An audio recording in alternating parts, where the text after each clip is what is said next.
With labor participation, wages, and job growth all on the rise, we are seeing firsthand how President Trump's economic policies are benefiting American workers. The unemployment rate dropped to 3.9%, the lowest level since the year 2000. The unemployment rate for adult women is at 3.5%. And African American unemployment rate is at 6.6%, the lowest ever recorded. And the unemployment rate for Hispanics tied a series low. Since the president's election, more than 3 million jobs have been created. The president's historic tax cuts, deregulation, and pro-growth policies are creating jobs and restoring confidence in America's economy. On another important matter, the White House has been in close contact with state and local officials in Hawaii since the initial earthquake and volcanic eruption. The president continues to monitor the ongoing situation. FEMA and the White House encourage all individuals in potentially affected areas to monitor local radio or TV stations for updated emergency information and follow the instructions of state and local officials. The New York Post said today that CIA Acting Director Gina Haspel has headed 4 CIA stations across the globe, been a senior official in the CIA's Russia operation, held several top roles in the division responsible for covert operations, and post 9/11 was a senior level supervisor in counterterrorism. The Post further noted that her integrity and significantly her political impartiality are unchallenged. She deserves quick confirmation without partisan theatrics. The bottom line, Acting Director Haspel has an unparalleled understanding of the CIA and is the right person to lead it during these dangerous times. Lastly, and on a slightly lighter note, I would like to congratulate Catherine and Alex, 2 members of the White House Press Corps, on their engagement over the weekend, so congratulations. And with that, I don't know if they even showed up today, but that's okay. Definitely would have given them a question, but since I don't see them, Kevin, we'll go with you. Thank you, Sarah. A couple of questions. First on Gina Haspel. Is it true the president and yourself and others had to sort of convince her not to withdraw her name from consideration? And if so, what was that like? And has this circumstance happened before since you've been at your position here at the White House? And a follow about Don Blankenship. Why does the president believe he can't win an election in the state of West Virginia? Let me answer the first question, we'll come back to that. In regards to Acting Director Haspel, her commitment to the agency is one of the reasons that she is the right person to lead it. She wants to do everything she can to make sure the integrity of the CIA remains intact, isn't unnecessarily attacked. And if she felt that her nomination would have been a problem for that and for the agency, then she wanted to do everything she could to protect the agency. At the same time, she wants to do everything she can to protect the safety and security of Americans, which is why she is 100% committed to going through this confirmation process and being confirmed as the next leader of the CIA. And the follow was on Blankenship in West Virginia. Why does the president believe that he can't win an election in the state of West Virginia? Why not? As you all know, I have a few more limitations than the president, and due to the Hatch Act, can't get into the specifics about an election prior to it taking place. But I'd refer you back to the president's tweet, which I think is pretty clear. And if he has more to say on it, he certainly will. Thanks, Sarah. We also congratulate Alex and Catherine. Rudy Giuliani said that if necessary, it's possible that Michael Cohen could have paid off other women to keep them quiet about alleged affairs with the president. Is that possible? Are there other women out there who receive money from the president to stay quiet? I'm not aware of any other activity, but I would refer you to Rudy Giuliani to respond to any of those questions, or anybody else on the president's outside counsel. But you've been in his circle for a long time now. You were on the campaign. Is that anything that came across your desk? Again, I'm not aware of anything like that, but I would refer you to the president's outside counsel. Steve?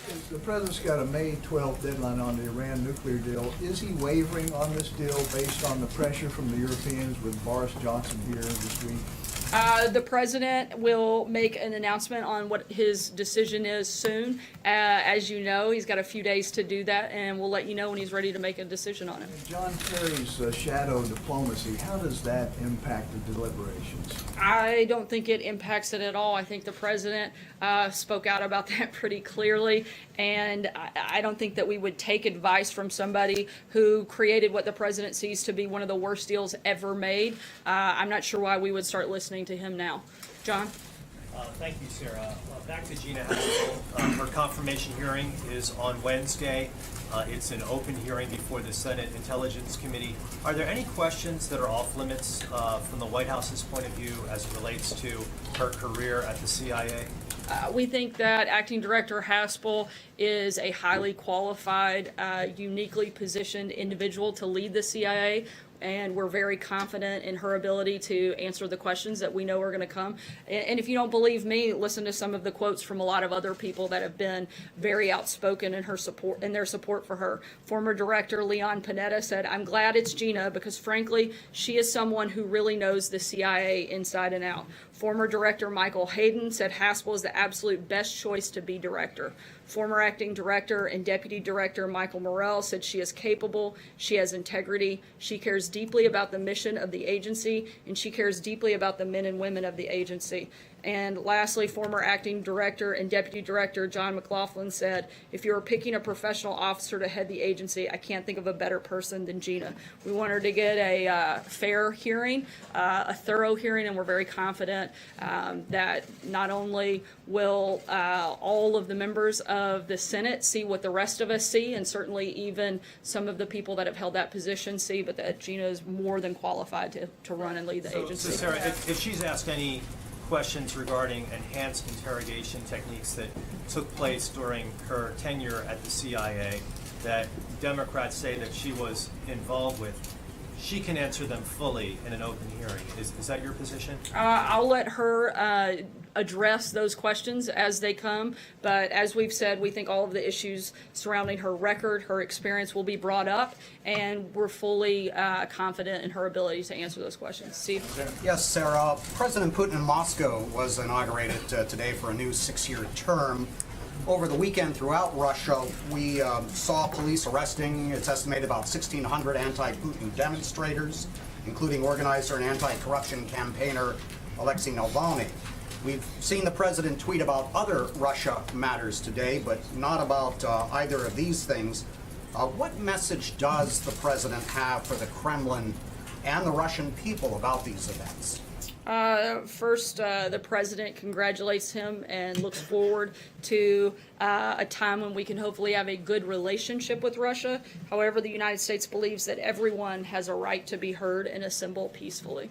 Blake? Sarah, thank you. The president has said in the past that the Russia investigation is an excuse for Democrats losing the 2016 election, but today he appeared to look forward to the 2018 midterms. He tweeted out, quote, "Is this phony witch hunt going to go on even longer so it wrongfully impacts the midterm elections, which is what the Democrats always intended," and he ended that with a question mark.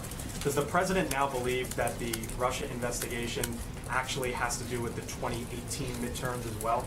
I think he thinks that the idea that this narrative continues to be driven, the fact that a year and a half later, after spending most all of your time every single day looking into this and still finding nothing, the fact that we're still talking about it will and has the potential to impact the 2018 election. I think the point he's making is how ridiculous it is that we're still having this conversation and the depths to which this research has gone on and investigation has been conducted and still produced nothing. Is the president pleased with the appearances of Rudy Giuliani over the last few days? I didn't speak with him specifically about his feelings about it, but certainly feels that he's an added value member to his outside special counsel. Francesca? Thank you, Sarah. On that note, Rudy Giuliani said yesterday that the president could plead the fifth if he's subpoenaed by the special counsel. And I want to know why the president would even go that route if he hasn't done anything wrong, as he said repeatedly that there was no collusion and there was no obstruction of justice. That's a question you'd have to ask the outside special counsel. I'm not an attorney, certainly couldn't address that. Okay, Jim? I'm sorry, Sarah. Sorry, I'm going to keep moving just because we're going to get real tight on time here. Jim? In the same vein, does the president believe it is within his executive powers to reject a subpoena from the special counsel's office? That's a question I would refer you to special Can I counsel. follow up on Gina Haspel? I'm going to just keep moving because I did it to your colleague. David? The president, this time around on Iran, Mike Pompeo, Secretary of State, and he's got John Bolton, their national security advisor. They've been among the most prominent critics of the Iran deal. I mean, is there any reason to think President Trump won't kill the deal when Saturday rolls around? The president will make that announcement very soon. We'll certainly keep you all posted on it as it happens. Michael? On the EPA, Andrew Wheeler is now confirmed as the second in command of the EPA. Does the president think that he would be able to continue the deregulatory agenda that Mr. Pruitt has been in charge of, were he to remove Mr. Pruitt? And given the sort of cascade of ethical problems, how close is, what's the status of the review that you guys have been saying that you're doing, and is the president closer to removing Mr. Pruitt from office? I don't have any personnel announcements on that front. Certainly, we have confidence in the number two. Otherwise, the president wouldn't have asked him to serve at such a senior level position within the EPA. But I don't have anything further on that front. Justin? I wanted to catch back up with on China after the delegation came back. Presuming that the president's had some sort of briefing on that interaction now, can you tell us his reaction to the talks that happened, if the U.S. plans to talk to China again before the May 22 public comment deadline, and what the sort of next steps are? Sure. The president had a briefing this morning with members of the team that traveled. The president has a great relationship with President Xi, and we are working on something that we think will be great for everybody. China's top economic advisor, the vice premier, will be coming here next week to continue the discussions with the president's economic team, and we'll keep you posted as those discussions are ongoing. Stephen? Sarah, in its front page story this morning, the Washington Post, among many things, reported that there are persistent rumors that Mrs. Trump does not live in this White House and that she lives with her parents somewhere in the suburbs. What do you make of those rumors? I make of the fact that just when you think the Washington Post can't get things any more wrong, they do, and that is an outrageous and ridiculous claim. The First Lady lives here at the White House. We see her regularly, and I think that's something that belongs in tabloid gossip, not on the front pages of the Washington Post, and I hope that they'll do better next time. Peter? Sarah, we're going to hear from the First Lady in a moment. She's going to promote, among other things, good behavior among children.